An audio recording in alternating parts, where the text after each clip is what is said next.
development project and recent developments within that development. So we've got a lot of questions over the last few days about who's in, what's going on and, what could this look like? What are the implications? So we just wanted to have this panel with different authorities on the matter, just so we could have an opportunity to discuss together. So a general outline for what we're going to do. So for the first 20 minutes, I'll be asking Tim, Brigham, and Ben some questions. Then we'll have 15 minutes to discuss questions that you guys might have. If you want to send in your questions, you can go to our chat. I put a link for a PolEV link. You can go to that website and then submit your questions. I'll be looking at those and then you can review some of that. So yeah, and then Ben just put in another link, so thank you.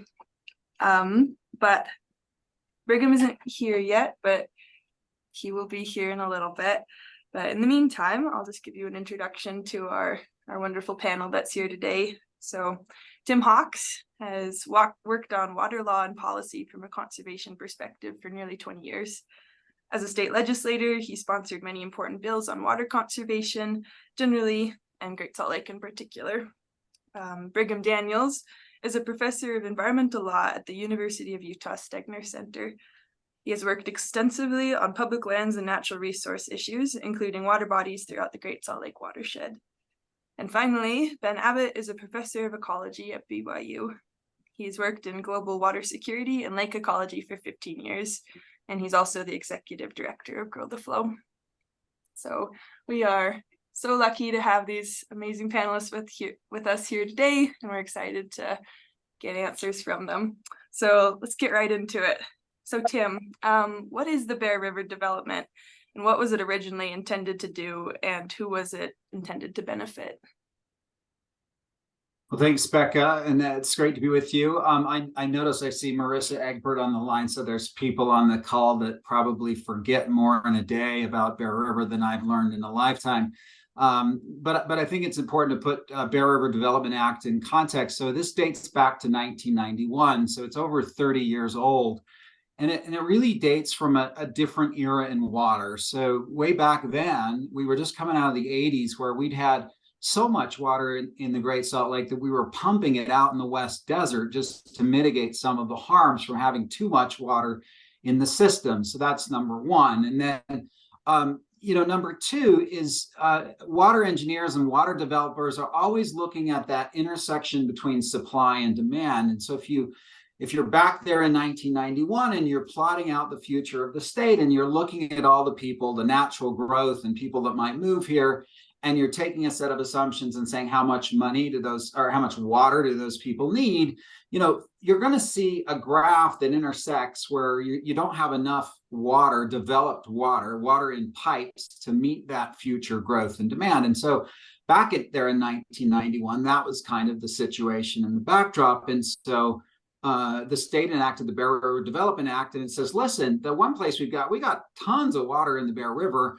so it's going to be the policy of the state. We're going to develop the Bear River, and that's going to meet that future growth, that future demand for water that we need in the state. And so it's that set of assumptions. Now, I will point out the idea was that at the time was that we would need full implementation development of the Bear River project by 2015. You'll notice we're a little bit past 2015 already.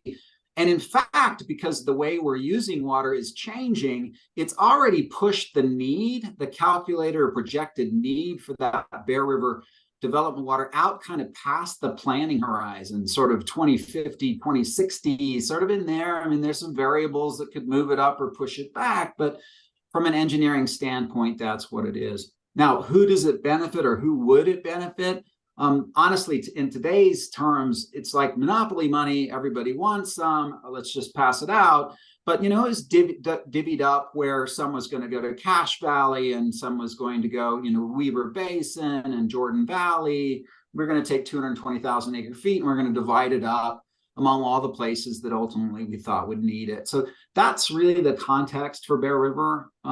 That's kind of how it was envisioned way back then in the olden days.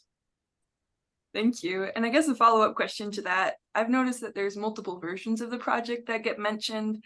So who is supportive of what iteration, I would say?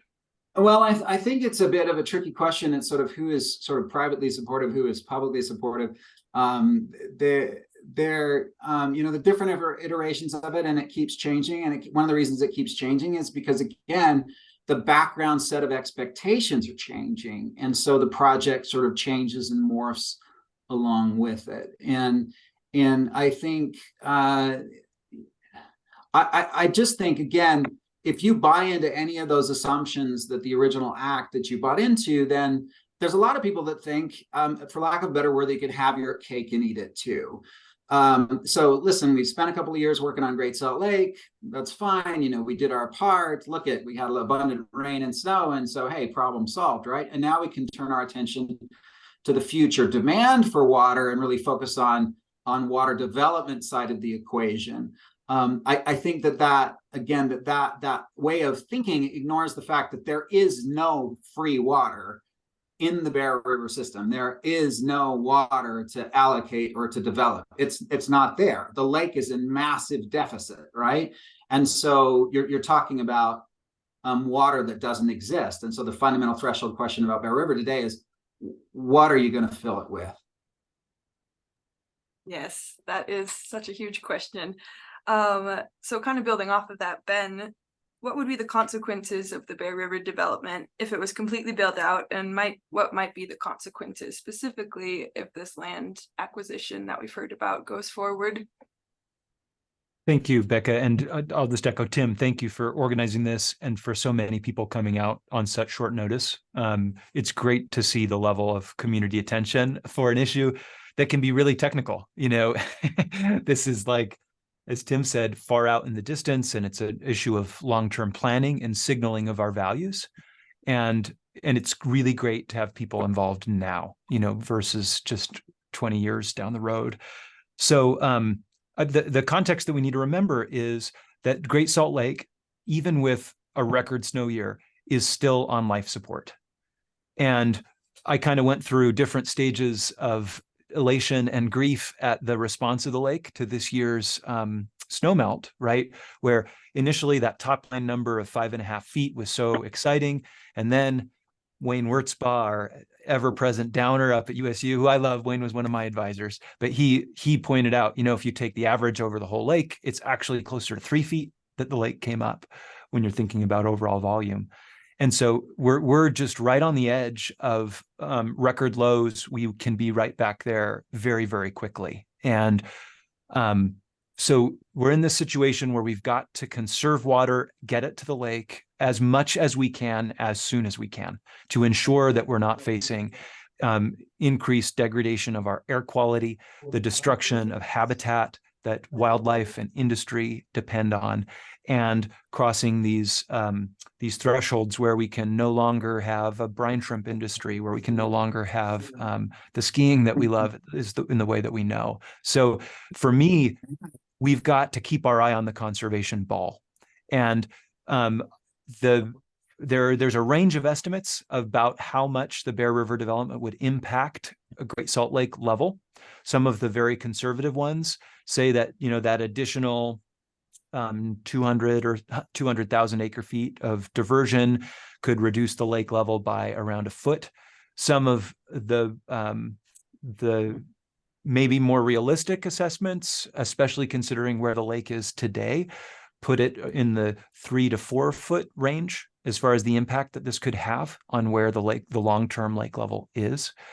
And that's devastating. I actually think it's helpful to put this into context if we're thinking about how much water has been saved and gotten to Great Salt Lake through the really impressive policy and practice innovations that have been put into place.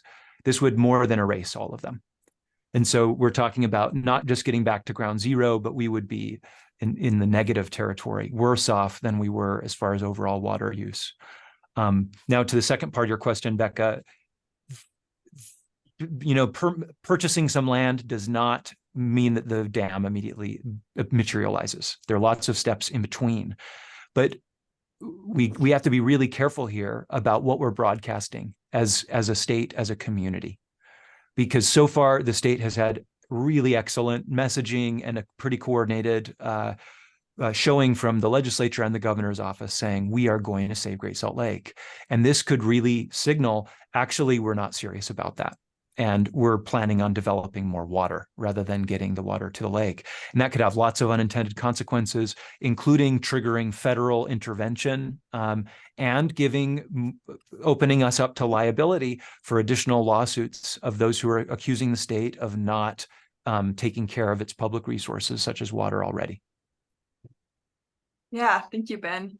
So welcome, Brigham. I have a question for you. So as we're talking about how serious this acquisition and this development would be, I thought that major purchases like this required legislative approval, but I've heard that, you know, we could move forward with this before the session. How could that come about, and what are the most likely timelines for that land acquisition? Well, I don't know anything about, I'm not on the ground floor enough to know about the actual timeline.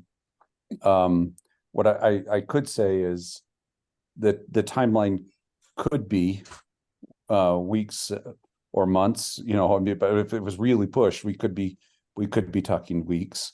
Now, how that could happen, a lot of it will depend on which land particularly is focused upon. There's a priority list of land that the state has identified to basically say, if, you know, for either Great Salt Lake, I mean, the Lake Powell pipeline or the Bear River dam, which includes a dam and a pipeline, that they had some land that they're trying to prioritize.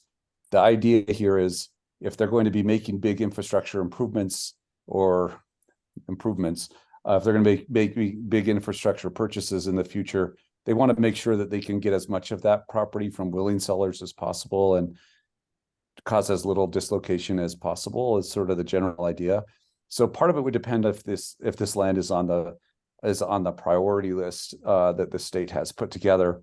If it's not, there still may be some alternatives here. They'd have to be a little bit more creative in purchasing them, but it would be working through probably sister government agencies like a water conservancy district or something like that in order to secure the land. But part of the unease in answering the question is I'm not really privy to the inside conversations that are going on, but that's the basic outline. Great, thank you, Brigham. So Tim, we've heard multiple people reassure the public and even other legislators that this project is effectively on hold or even dead. What has changed with that, and why? Yeah, great question, Becca. Thank you. You know, I count me in one of those camps, right? So I've always heard about the Bear River and its ever expanding sort of time horizon. And as somebody that cares about the lake and is thinking about the lake, I mean, it seems crazy that we'd be having this conversation that would make, you know, it's already a very tall mountain to climb to sort of bring the lake back to healthy levels. And, you know, what the Bear River project would do is make that, you know, even worse. I've sort of thought about it. It's almost like we've been credit card spending for a decade, you know, maxing out credit card after credit card when it comes to water. You know, what happened last year is we paid off a little bit of the deficit on one of those cards, and Bear River would be getting several more cards and maxing those out too, right? I mean, it just seems crazy. But listen, I think one of the best bits of political advice I ever had when I was in public office was give people credit for their motives. And I want to point out, I don't think it's like somebody woke up one day and decided, yeah, I want to destroy the Great Salt Lake. Most everybody that I've talked to that I'm aware of inside and outside of the legislature believes in protecting Great Salt Lake. And it kind of goes back to what I thought about before. There is this sense of, can you have your cake and eat it too? And so people start to concoct in their own minds, well, there's a whole lot of ways we could do it. And maybe it could just, we could right size this reservoir. Maybe it's not as big. Maybe it's just used for indoor water where some of that water would come back. And we do need to give some thought to this stuff, you know, where, you know, if we're not planning for the future, then, you know, we're planning to fail. It's really, that's where this comes from, which is a good way that's a noble objective, right? I think the challenge is, again, that we've never updated the 30-year-old vision. And so we're wedded to it. And there's people that have bought into it. And those people are saying, if not now, then when? Again, I don't think with a credible ability to answer the question of where the water is supposed to come from. And so I hear everything, it's going to come from ag. Well, we'll keep the lake. We won't hurt the lake. We'll just take it from ag. Or it'll just be imported water. There's all these things that are designed to sort of reassure people. But for those of us that are really concerned about the lake, it's hard, honestly, very, very difficult to see a way that you build this that doesn't harm the lake fundamentally when, as Ben mentioned, the lake is already on life support. We're already talking deficit spending. We're so far in debt. We don't know what, we're so far in the red, we don't know what in the black looks like, right? And against that backdrop, the idea of making that situation even worse is really unfathomable. Thank you. So, Brigham, there have been questions about where the water for the dam would come from if it were built, and whether it could ever be built. And we've kind of touched on that earlier in this meeting. But could you walk us through scenarios about what could happen if the land acquisition takes place? Well, it's not just the land acquisition. You would have to get also all the environmental permits, and this is going to be an extensive and expensive process if we move forward with this. But one of the big questions that you have, and I think Tim framed it just perfectly, is where is the water going to come from? And here's the basic gist. Generally, when you build a dam, you have a lot of unallocated water, and then you build the dam, capture that water, and decide what you want to do with it, right? We actually have an over-allocated system in the Bear River. We need more water to get into the lake than we actually have at this point in the system. And so when you start saying we're going to hold some of that water back, it not only starves the lake of those inflows, but that water has to come from somewhere. The idea, I think, here is to get some. I agree with Tim. It's a noble idea. It's trying to provide water security for northern Utah communities. I mean, is the basic motivation for this at the root of this. But rather than trying to do it in ways that, conserving water and sharing water better or reallocating water throughout our current system, building the dam, what you would actually have to do, you'd have to figure out where that water comes from.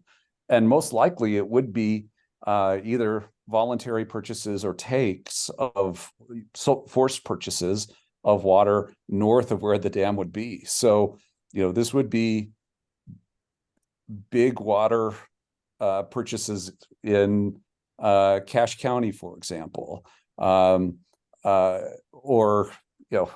as Tim mentioned, maybe you're going to import water from somewhere else, another system, or purchase it from another users in another state. But I think that this really is sort of the big question. But even more than that, if you think about what the dam is going to do, the dam is going to basically take up excess water in years that we have a lot of water, like this past one. That's when we fill up the dam. And in years that are dry, we're going to keep that water.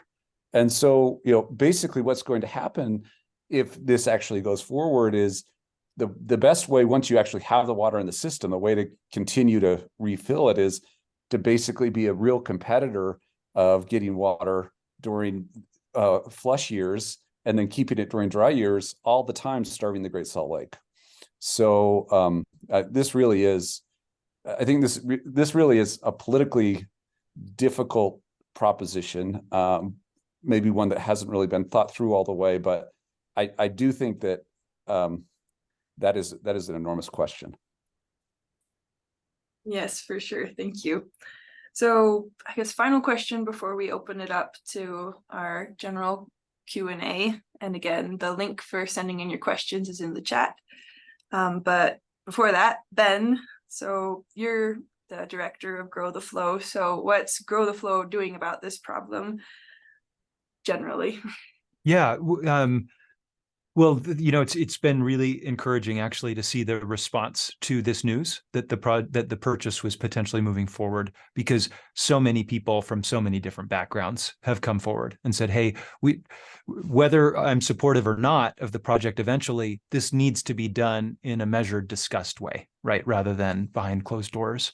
And we feel like the first step is to get all of our elected officials on the record.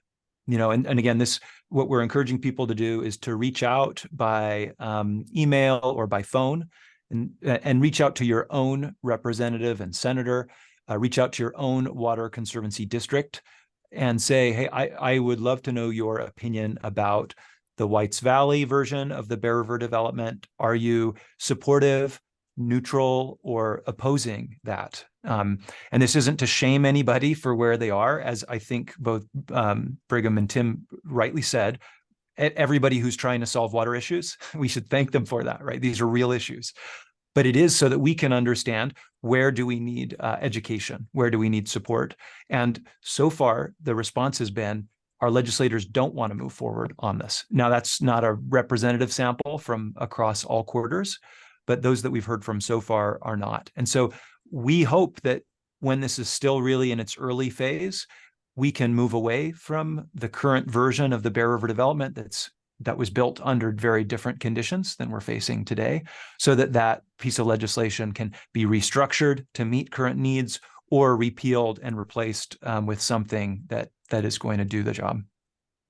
So that the information for how to get involved in that is at growtheflowutah.org. There's a little box right at the top that you can click on that'll walk you through. I do just want to say, please reach out with charity and don't assume the worst, right? Even if your legislator right now disagrees with where you are on this, we want to leave open the opportunity that they change their mind, right? And if you come out with guns blazing or I should say assumptions blazing, right, about who they are, what they care about, that's just going to shut them down. So please do that with a spirit of charity and an invitation to enter into conversation. So do you see, Ben, this on the record movement that we're doing as Grow the Flow as an opportunity for members of the public to get involved and make a difference in this issue? I absolutely do. And again, this is, Grow the Flow has kind of taken the lead on this specific thing, but we are by no means the only or even the most important group that is concerned about this. And so whatever organizations you're connected with, please do talk with those coalitions. It's been cool to see a lot of concern and response from the business community on this issue, even from land developers, right? And many of the water conservancy districts who want to make sure that our planning is measured and sustainable, meaning that it's happening above board and involving everyone. Mm-hmm. So now, thank you, Ben. Thank you, Tim and Brigham, for that. Moving into our public questions. Once again, the link for that is in the chat. It's a poll EV. So a question that multiple people have been interested in are, what are the breakdown of the next steps and what are we planning to do and when? And I think you touched on this, Ben, talking about getting people on the record, but do we have any more plans or directions moving forward? And that's for any of you to answer. Becca, I'll take just a... Yeah, please go.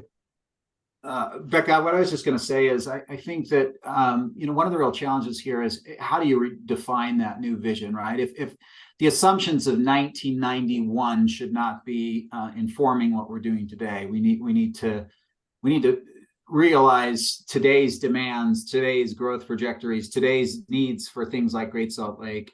And we need to redefine a vision about that. And I think the question in my mind is, can we continue to do that while we live under the fiction or the we're still tied? This is still state policy. The Bear River Development Act was analyzed most recently in 2019.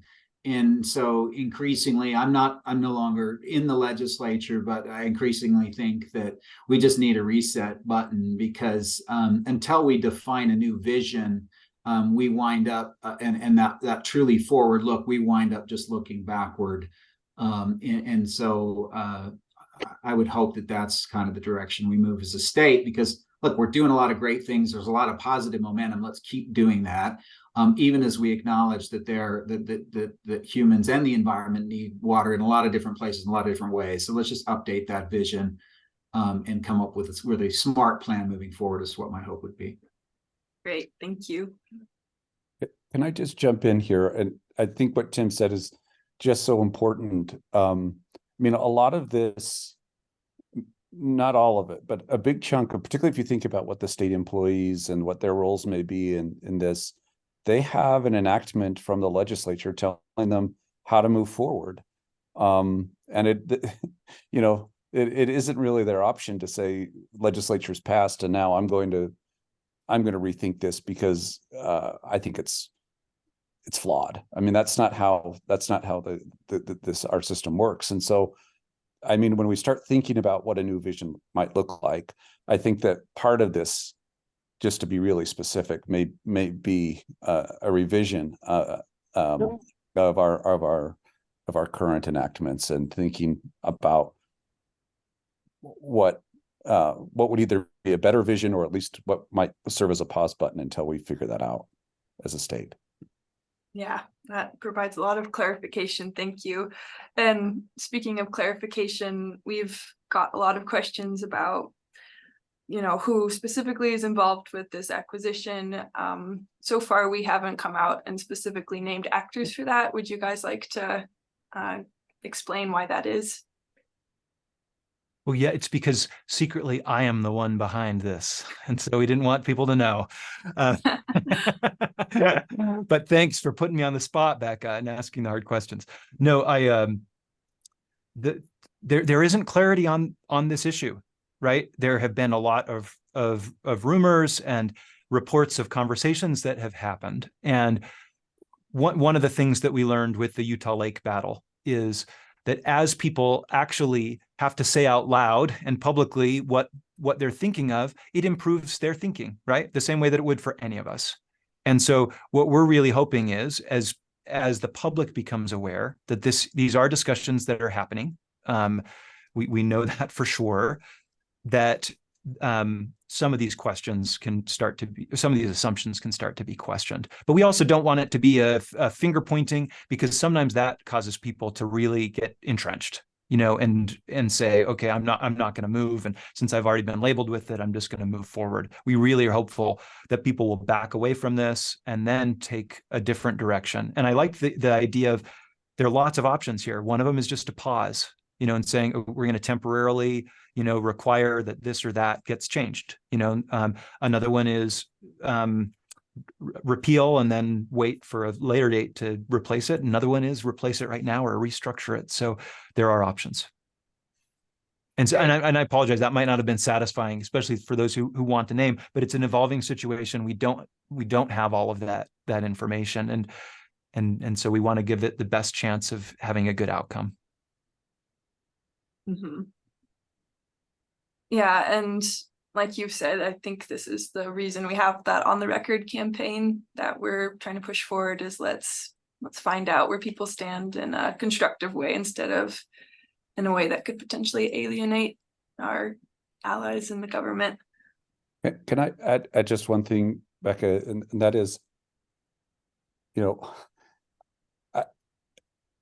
Ben early on in these conversations said to me that more than a splashy headline, we want a splashy lake. And, you know, if you start thinking about what that would look like, I mean, I think that means that we're not interested in blowing things up just to get a little bit of mileage on a story, but rather we want to figure out the best solution. And, you know, ultimately, I think we believe that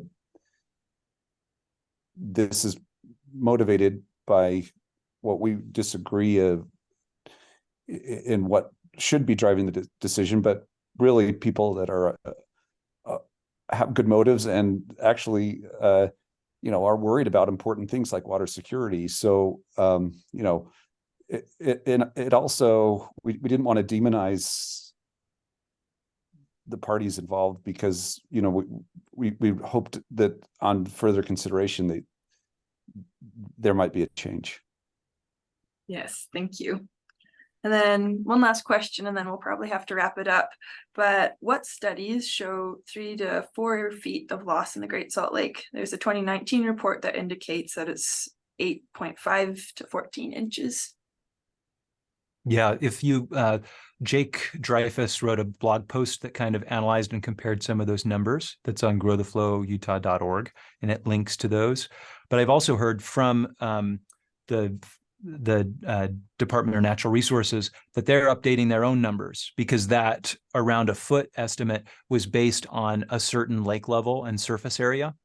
And because of the way that the evaporation and inflows and volume interact, as the lake gets smaller, the impact tends to get bigger as you turn down the spigot. It's proportionally a larger amount. So that higher range, again, I don't think that we can count on it and say for sure this is the response that the lake would have.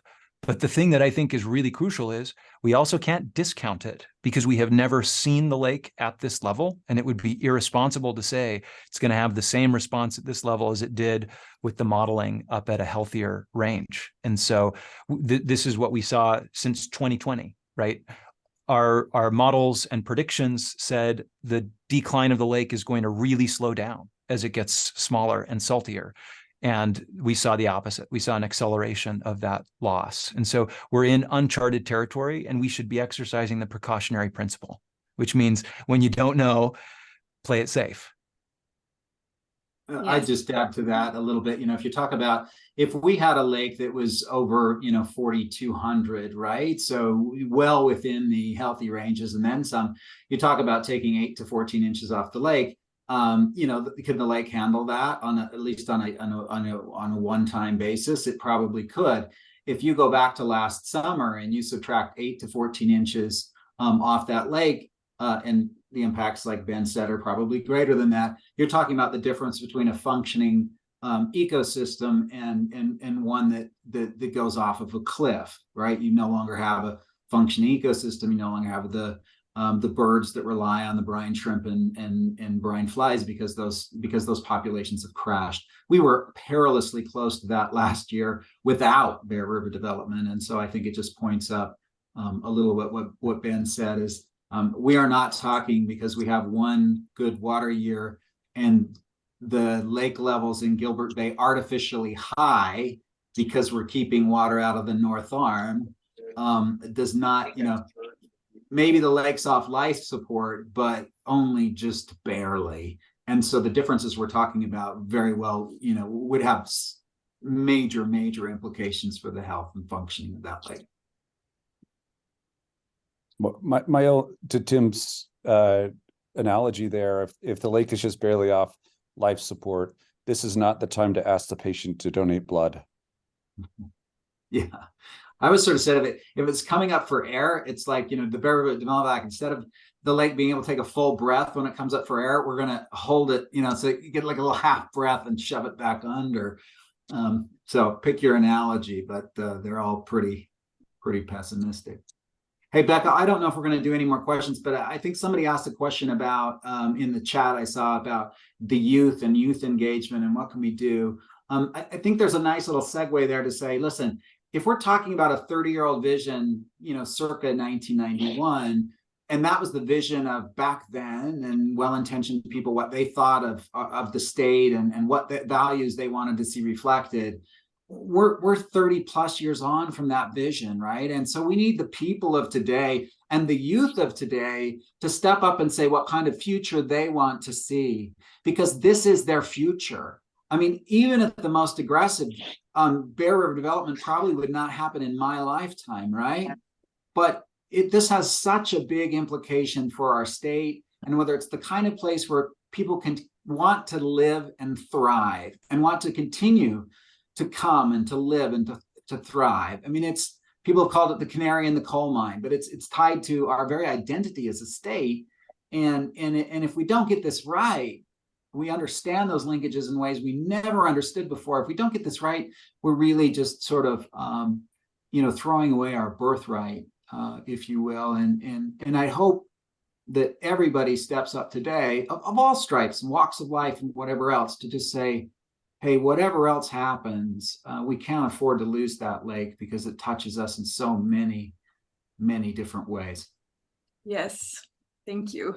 And as a youth, concerned about this issue, I'm so glad, both the leadership that we see from the youth and the leadership we see from you guys and all the work that you've been doing on this. So I think I lied. We'll do one more question. Somebody asked, last year, funding modifications attempted to redirect funding from the Bear River Development Project toward Great Salt Lake for 5 years. That didn't pass. And so what did we learn there that can be applied to this year?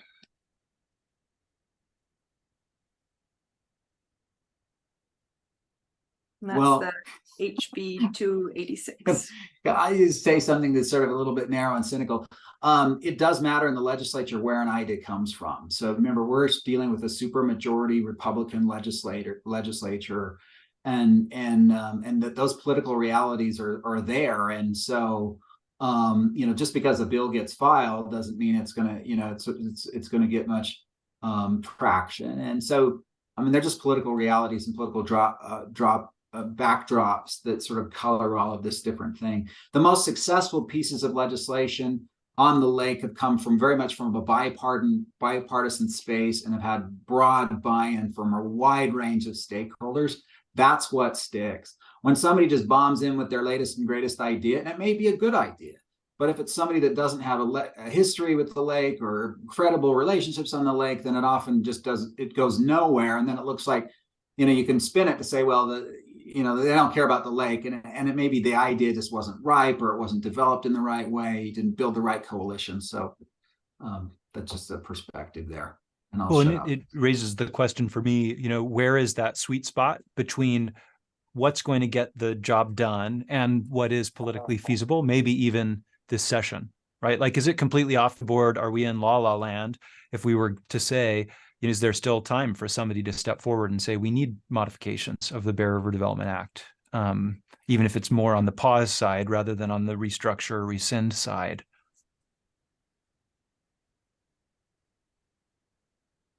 Great, thank you. Are there any final thoughts from you, Tim, Brig, or Ben that you'd like to share, or just any closing remarks on this project? I'd just say thanks to everybody that's on this call for your interest and engagement. It's often been said it takes a village. I think I'm not sure that people fully grasp. I mean, a few people fully grasp, but I mean, the general public writ large, I'm not sure understands just what a momentous challenge it is to preserve Great Salt Lake on the one hand, and also preserve our ability to continue to grow and thrive as the state, economically have enough water for our kids and grandkids who want to live here. This is a huge challenge, and it calls on us to be our best selves and to work together in ways that maybe we've never done before. And it's a momentous challenge. It's exciting. It can be incredibly frustrating and depressing at times, but it's a good work. And the fact that all of y'all would show up on a Friday afternoon to hear and listen about it, good on you for being engaged and for learning more about this really critical issue. The thought that comes to me is, because this is such a big mountain to climb, and we're really breaking a new path, right? Nobody's figured out how to live sustainably with their terminal lake. We need all of your ideas. And so if you have ideas, including very critical ones directed toward me, I actually prefer to get suggestions through lawsuits. But if you don't have time to file a lawsuit, you can send a message to Grow the Flow. That will get to me. I'd appreciate that better. And please do join the movement, the coalition. Grow the Flow is an umbrella movement, right? It's not its own thing that's competing with all of the other wonderful organizations and coalitions. So do plug in to get that information at growtheflowutah.org. And let's keep that conversation going, because we need all of the energy, all of the communities, and all of the faith, that you have. Thank you, Ben. Do you have anything you'd like to add, Brigham? Or I think Ben and Tim really nailed it. Let's leave it. perfect. Well, Thank you so much, everybody, for being here. Thank you, Ben, Tim, and Brigham, for all of your thoughts and your leadership on this issue. We're going to dismiss the panel, but if anyone would like to stay around and ask more questions, we're happy to field them as they come. Thank you, Becca. Thank you, everyone. Thanks all. Elizabeth, good to see you again. It's always good to see you, Tim. It's like old times. Yeah. Yeah. Nice new context Yeah, from different sides of the lake. that's right. Different sides of the pond. Yep. Yep. Becca, for what it's worth, I'm happy to stay online if people still have questions. I don't know how Ben and Brig are, but I can stay on a little longer if that's helpful for people. Yeah, that'd be great. There was another question that was put in the chat. Is there a member of the legislature,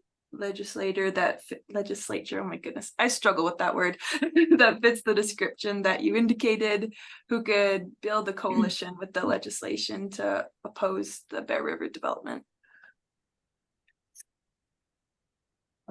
That's a good question. There's an old Japanese proverb that says the nail that sticks up gets pounded down, and most legislators do not enjoy being the nail that gets pounded down.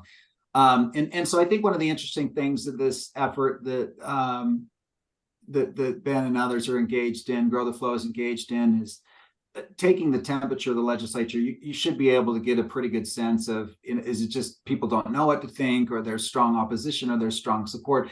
That actually can either empower or disempower legislators. So, if it comes out the vast majority of the legislature is opposed, then that will embolden, for lack of a better word, power brokers to step forward and say, okay, we need to fix this.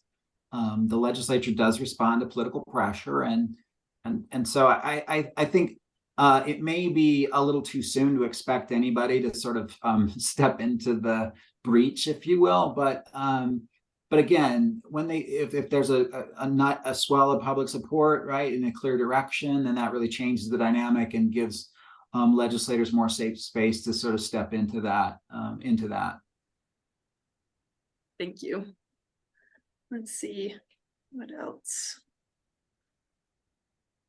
Okay, somebody asked, on the point raised about the plan being 30 years old, could your group review those initial assumptions versus 30 years of factual data? We must have learned something on growth assumptions, consumption rates per household, proposed zoning and development, changes for new communities, etc. Yeah, I think there's a lesson to be learned. I'm here in the Provo area, and so our district is the Central Utah Water Conservancy District. And they hit their conservation goal about 30 years ahead of schedule and under budget. And, you can't even imagine an infrastructure project that would do that, right? It would come anywhere close. Like, what we've learned is overall consumptive water use has actually slightly declined since that time, while there has been really substantial growth in population and economic activity, right? So it isn't just more water equals more ability to grow. It's how efficiently are we using the water? And I really believe if we focus on that conservation piece, that creates a lot more water security than trying to squeeze water out of the sky or pipe it in, or any of these augmentation proposals. Yeah, thank you. I'll add that water developers like to say, and they're not wrong, is that as your conservation increases, the price of conservation goes up and the amount of water you can squeeze out of it goes down. They're not wrong in that, but I will challenge anybody on this call. Just drive around your neighborhood in the summertime and see how water is being used, and tell me that we can't do better when it comes to water conservation, right? I mean, I drive around my neighborhood, and listen, I got a lot of neighbors that are really engaged. They're flipping their strip. They're trying to be responsible. But if on a summer evening I can go down and just so much water just being blasted out sometimes in the middle of the day on park strips that nobody uses or grass that nobody uses. Agriculture is a huge user of water, and there's real reasons why cost reasons why they don't adopt new technologies. But every time I see one of those big end guns just shooting water out into space and the rainbow, I mean, it's beautiful, the rainbow, that's all water. That's all water that, could go to the lake, right? And I say that just to say there's so much more that we can and should do to treat water with the respect it deserves. I mean, it's the most, outside of air, it's the thing that sustains us the most. And we're blessed here in the state with cheap and fairly relatively abundant water for the second driest state in the nation. But I don't think we value it as much as we should, and we need to do just a lot better job of being stewards of this precious resource. Agreed. Thank you, Tim. Looking forward, sorry, Becca, but looking forward, I think, there is a whole range of, we've been talking mainly about state policymakers, but I sense a real willingness among local government officials to try to do their part here, but they might not know what that looks like. And I mean, I think that something like this Grow the Flow movement, as more and more people get plugged in, the number of things that might be accomplished by good people working together to meet our community needs for water, while at the same time prioritizing our lake. I think that the number of things that we can do are immense, but we just need to be able to figure out how to join arms to do it. Very It looked well like said. Marissa might have had a comment, Becca. Sure, Yeah, yeah, go for it. Yeah, I just, well, I want to start with, if there's any two youth in the state of Utah, the youngest youth, one is 13 and one is 17, and they live in my house. They know more about Bear River development than the majority of Utahns, and I can hardly go on a walk with my son through the neighborhood. He's loud without him saying, they're watering too much. They're good. They're watering too much. And so it's gotten to be a little embarrassing. If there's anyone that knows, it's my children, because I do work in the planning of Bear River development. And I'm just going to throw this kudos out for myself. There's not a lot that I feel good about, that I'm confident in. I pull a hose to water my lawn. The old system doesn't work. I've lived there for 16 years. This year I watered literally 5 times, literally 5 different times, because I'm too lazy to pull a hose around. My lawn was looking a little scary in August, but by the end of September, I was as green as my neighbors, because I think my roots go all the way down to, bedrock probably, from my lawn. And I'd like to say, if anyone can find solutions, like Tim said, to get these sprinklers to be turned off, we would love to hear that. I regularly make phone calls to cities as a private citizen and say, hey, they're watering their lawn every day. And then those cities go and call them, because the cities or the public water suppliers want to take care of that as well. So we would love to see that. And I just wanted to clarify something with, I'm not involved with, I was surprised to hear this thing about Whites Valley being purchased right now. It has been looked at because of the way it fits into a potential project for Bear River development in the future. Right now, we are doing right-of-way acquisition. I do want to be transparent and clarify about that. We do, anytime we purchase a piece of property, it's very slow going. We do present that in our board meetings. We have about 7 board meetings a year, and we do present when we have purchased something. We are looking for strips of land, of undeveloped land.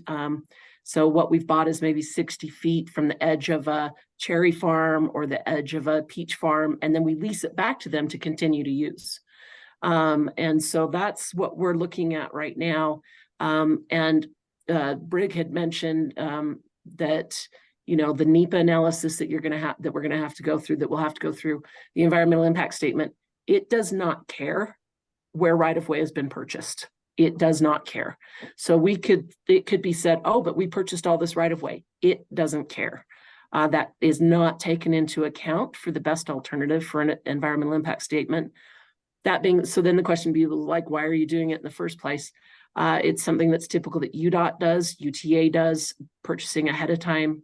And in fact, UTA is purchasing right now ahead of time through the exact same area for a future front runner. And the reason is they don't want to buy houses. They don't want to take out houses. And so we started partnering with them years ago and collaborating with them.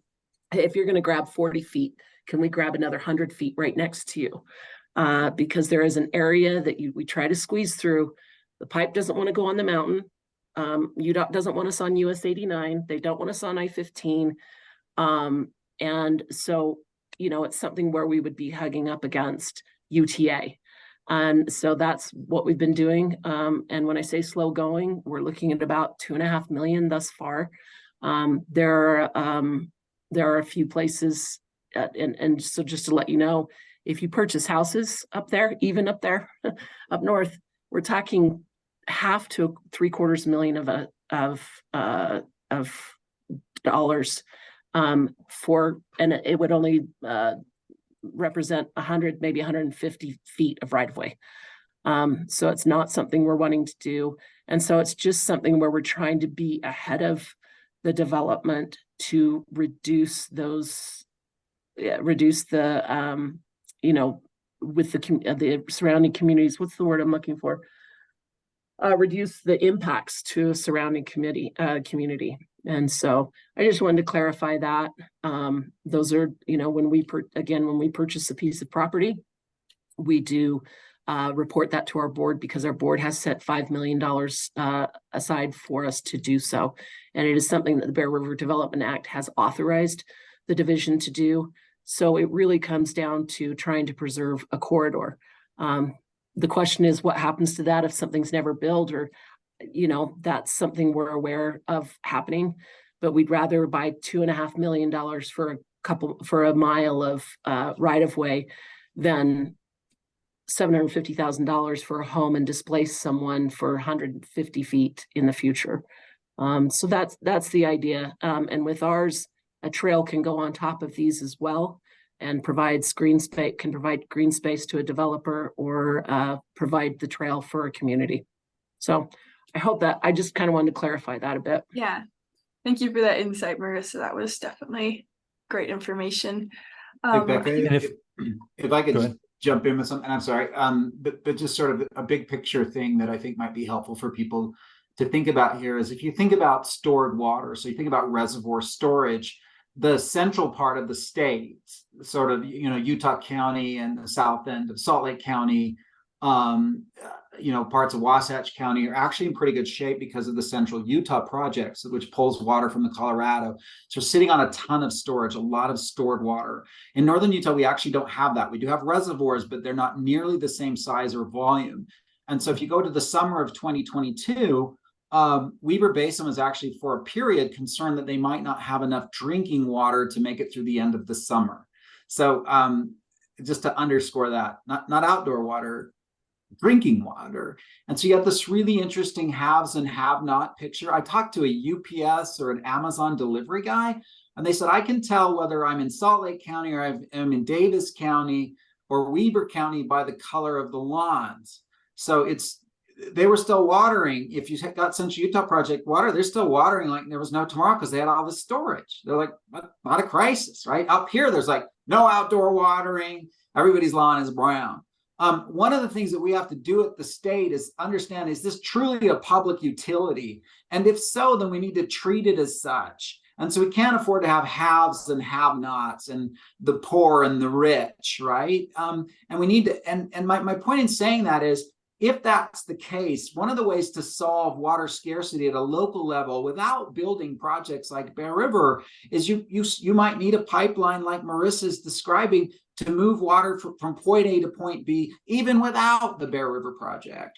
And I say that just to underscore, not all infrastructure is bad. It's what we're doing with that infrastructure and how we're going about it, and what is the opportunity cost or the environmental cost of that infrastructure. Those are the things that we need to keep in mind. And so I'm not somebody that's opposed to water resources going out and preserving rights of way, I would hope that they're doing so in a flexible way, understanding that the needs of tomorrow may be vastly different than the needs of today. But I just wanted to sort of really springboarding off your comment, Marissa. Well, and to springboard off of that, it seems like there's a real difference between that prudent and approved process that's public going through DWR to get these corridors in place that could allow future conservation, right? So as my city starts to be more prudent about its outdoor water use, it could then share some of that water with those up north, versus committing ourselves to a site for a new reservoir. Right. And that creates this momentum and the sunk cost fallacy where people start thinking, well, we've already got the land, we might as well start the permitting. Right. And it's the give a mouse a cookie scenario where pretty soon you've got islands in Utah Lake. And so I really, again, appreciate everyone coming at this really early date and then doing what you can to build positive relationships and get people educated. And we can all be more like Marissa's kids and be aware of what's going on and actually doing something. UtahWaterSavers.com is a great resource, right? That's where a lot of these opportunities are consolidated by the state. So you can direct people to that website and say their support. If anyone needs some water policing in their neighborhood, you're welcome to reach out to me. I'll have my son come hang out. They charge hourly. No charge. That's child labor. No, we won't do that. Perfect. And he needs to get energy out, so be happy to send him his bike. And he's fully confident and would be happy to knock on doors. I think that's the big takeaway from this. Can I add a kind of a youth thing, a little bit like that? I mean, my son last summer, 2022, again, very dry year, he made a little hand-lettered sign that said "Drought Proud," and we stuck it. It was on an old political sign, and we stuck it right in the brownest patch in our front yard. And can I just tell you, it was amazing. Our neighborhood over the course of that summer flipped from where if you had the brown spots, you were kind of like apologetic to your neighbors kind of thing, to the other way around. So I had a neighbor say, can I be drought proud? I mean, I'm only watering once a week. His lawn looked pretty good because he's so careful with it. And I said, yeah, you can be drought proud too. But it's just a good illustration of a kid doing something that, at least in our neighborhood, had an impact. You were like, oh, that's cool. That's awesome, right? He's proud of the brown spots in his lawn. So that's so fun. Well, thank you everybody for showing up on a random Friday afternoon. We're so grateful for all your support and all your work that you've been doing. Thank you to our panel. Thank you for everyone that asked questions. We'll be posting this recording online, so if any of your friends or colleagues weren't able to come, you're welcome to send them that. But yeah, have a great afternoon, everybody. We'll see ya.